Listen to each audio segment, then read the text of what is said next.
जय गुरुदेव। आज हम अपने YouTube चैनल के माध्यम से आने वाले ज्येष्ठ मास के शुक्ल पक्ष के निर्जला एकादशी के बारे में कुछ आपको जानकारी देते हैं। आज हम आपको निर्जला एकादशी व्रत के बारे में बताने जा रहे हैं।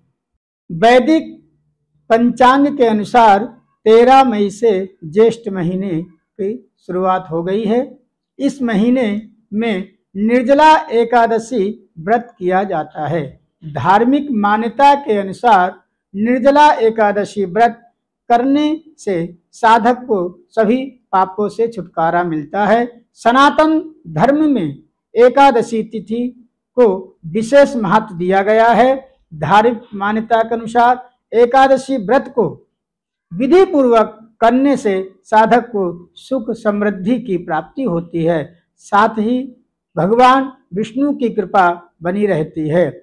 वैदिक पंचांग के अनुसार ज्येष्ठ मास के शुक्ल पक्ष की एकादशी तिथि पर निर्जला एकादशी व्रत किया जाता है। इस व्रत का बेहद महत्व माना जाता है। इस व्रत के दौरान अन्न और जल का त्याग किया जाता है, इसलिए इसको निर्जला एकादशी कहते हैं।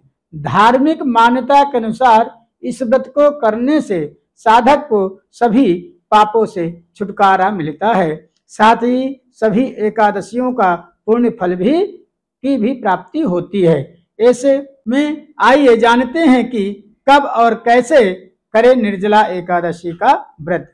शुभ मुहूर्त वैदिक पंचांग के अनुसार ज्येष्ठ मास के शुक्ल पक्ष की एकादशी तिथि 6 जून देर रात 2:15 पर होगी। वहीं 7 जून को सुबह 4:47 पर तिथि खत्म होगी। ऐसे में 6 जून को निर्जला एकादशी व्रत किया जाएगा। निर्जला एकादशी व्रत की विधि। निर्जला एकादशी व्रत के दिन सुबह स्नान करने के बाद सूर्यदेव को अर्घ्य दें। इसके बाद पूजा की शुरुआत करें। देसी घी का दीपक जलाएं, आरती करें, व्रत का संकल्प लें। व्रत के दिन अन्न और जल का त्याग करें। व्रत के समय भगवान विष्णु के नाम का ध्यान करें। विष्णु सहस्त्र नाम का पाठ करें, भजन और कीर्तन करें। अगले दिन यानी द्वादशी तिथि पर स्नान करने के बाद पूजा करें। भगवान विष्णु और माँ लक्ष्मी को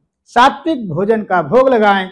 भोग में तुलसी पत्र अवश्य शामिल करें। इसके बाद व्रत का पारायण करें।